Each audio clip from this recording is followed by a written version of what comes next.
Our first guest, I should say, is Michael Hitchborn.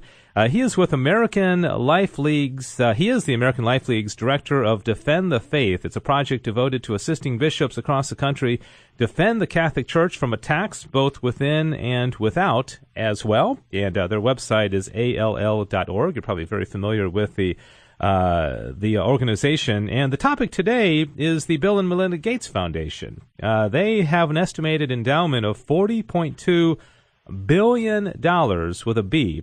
Melinda Gates recently announced that her International Family Planning Foundation is no longer going to be funding abortion because she believes that abortion and family planning have become what she called conflated. It's kind of confusing, but we bring Michael Hitchborn into the conversation with us. Good morning, Michael. Thanks for being with us, and sorry we're running a little late this morning. Not a problem. Hey, I'll give time to Mass any day. Yeah, that's it. Put it all in perspective, right? Anyways, Michael, when you heard this news, what was your first thought? Because I know you guys at AOL, you keep track of these organizations quite closely. So your general thoughts. Well, my first thought was, well, here we go again. Melinda Gates has said this before. Back in 2012, she told Newsweek that the Bill and Melinda Gates Foundation doesn't fund abortion. They haven't funded abortion even when they founded the whole thing. But, from just 2009 through 2013, they gave about a total of $71 million to Planned Parenthood of America, International Planned Parenthood Federation, and Planned Parenthood of Western Washington. In 2012, they gave $46.1 million to Marie Stopes International alone. And, of course, Marie Stopes International is Planned Parenthood's #1 competitor. Yeah, and I was surprised to also hear that she was on the stage with abortionist Leroy Carhart, and I think also the president of Planned Parenthood, was it, in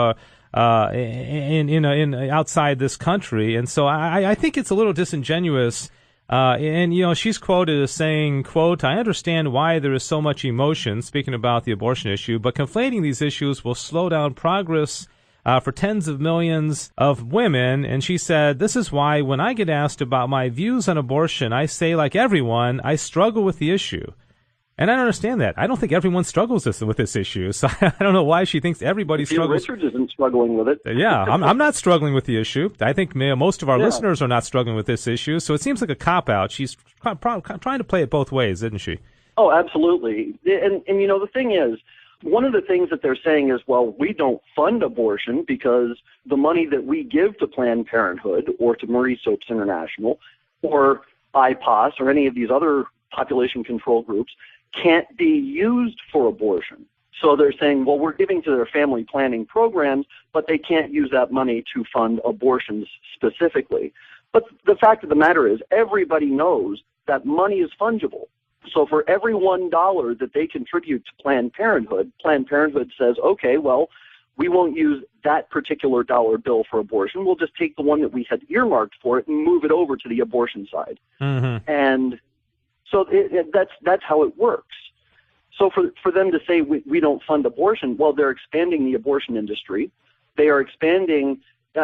Melinda Gates says that she's against the one-child policy in China. However, Planned Parenthood is the #1 proponent of the one-child policy in China. So it's intensely disingenuous.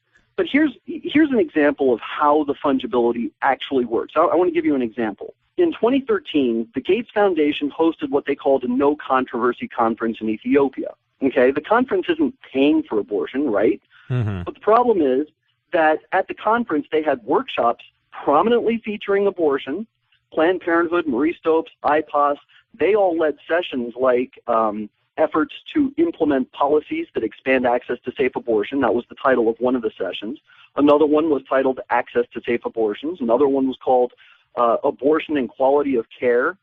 So what they're doing is not funding abortion, but they're certainly expanding the abortion industry with their money. Yeah, interesting. I think you probably read the same article I did, and this all kind of came to a head when she was in Toronto not too long ago, and she said that as she was talking about her, quote, family planning initiatives, she said, quote, "Every journalist also focused on Canada's policy on abortion." And then, as I quoted at the beginning of the conversation, she said she didn't want these two issues to be conflated, But I think you would probably agree there's no way to separate these issues. And I think that's the problem she's getting herself into, is she's trying to put abortion on the back burner while she continues to promote contraception, family planning. But the two are directly related, aren't they? Well, not just directly related, but a lot of times what they call contraception really is abortion. Mm-hmm, yeah. The way the IUDs work, it's an abortifacient. It does not allow for a baby to implant in the womb. So it is, when a baby is conceived, the poor thing is aborted. When women are on hormonal contraceptions, they do facilitate abortions. So she's not even understanding, or at least she's pretending not to understand, that even the contraception that she's promoting is abortifacient in nature. Yeah, amazing. So, I like to think, and I do believe that people act with good intentions. I don't think that Melinda Gates is out to destroy the world. I think she thinks she's doing the right thing. So what is their end game here?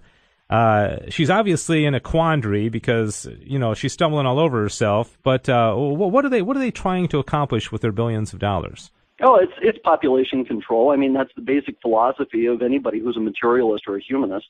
Their idea is that, well, we're going to reduce poverty, so we're going to go and fund contraception because, well, if there are fewer babies, you don't have to spend money on raising them. And so you have more money or more resources that go to smaller individual families. That's their whole philosophy. Mm-hmm. And they're not the first or the last of the extremely wealthy people. I think of the Rockefellers and some of the other people. It seems to be that a lot of people who have tons and tons of money, the richest people in the world, seem to get caught up in this trap of population control. Well, what's the dynamic there, do you think? Well, the funny thing is, it's not just restricted to these super wealthy elitists. Even our own Catholic Church is having a difficult time. The Catholic Relief Services last year was discovered to be giving tens of millions of dollars to organizations that are on the ground giving out contraception, dispensing abortifacient drugs. And of course, CRS is giving the same kind of excuse that Melinda Gates was giving. Well, the money's not fungible. It can't be earmarked for that kind of stuff. It's just for, something else. But it's the same thing. It's the same problem. So it's not just the super wealthy. It's a certain attitude that has permeated civilization even into the Catholic Church, where the best way to fight poverty is to reduce fertility rates. Mm-hmm. Yeah, 21 minutes after the hour now. My guest is Michael Hitchborn. He's with American Life League. He's the director of Defend the Faith Project. Their website is all.org. And, Michael, I don't know if you've had any, time in these third world countries where the Gates Foundation is working and promoting family planning and contraception and even abortion, as you say. Well, how are they received there? It seems to be a lot of these folks are quite content to have big families, and you got these super wealthy people coming in and, try to change their whole way of life. How are the leaders and also just the general folks on the ground receiving people like Bill and Melinda Gates who come in and try to change their culture? Well, I'll give you two examples. The first is East Timor-Leste, which is a very small Catholic country out in Indonesia. And the country, they had just gone through a horrible, bloody revolution. They have one of the highest population growth rates in the world. Their population, I think their fertility rate is around 7 or 8. So each family is having 7 or 8 kids. And they want these kids because they realize that the only way that they're going to rebuild their culture is to have as many children as they can and develop them into good, strong Catholic households. But you've got these population control groups coming in and saying, you're not going to come out of poverty if you don't start contracepting and cutting down that population growth rate in your country. And Pope Benedict said in his encyclical, Deus Caritas Est, that one of the best ways for an impoverished region to come out of poverty is to have large families. You have this mindset, and these people, they don't want the contraception. They're saying, don't give it to us. Don't come in here. We don't want you. But the outside world doesn't really understand this, and they are trying desperately to impose their will on these small countries. The same thing's happening in the Philippines. The Philippines, very strong Catholic country.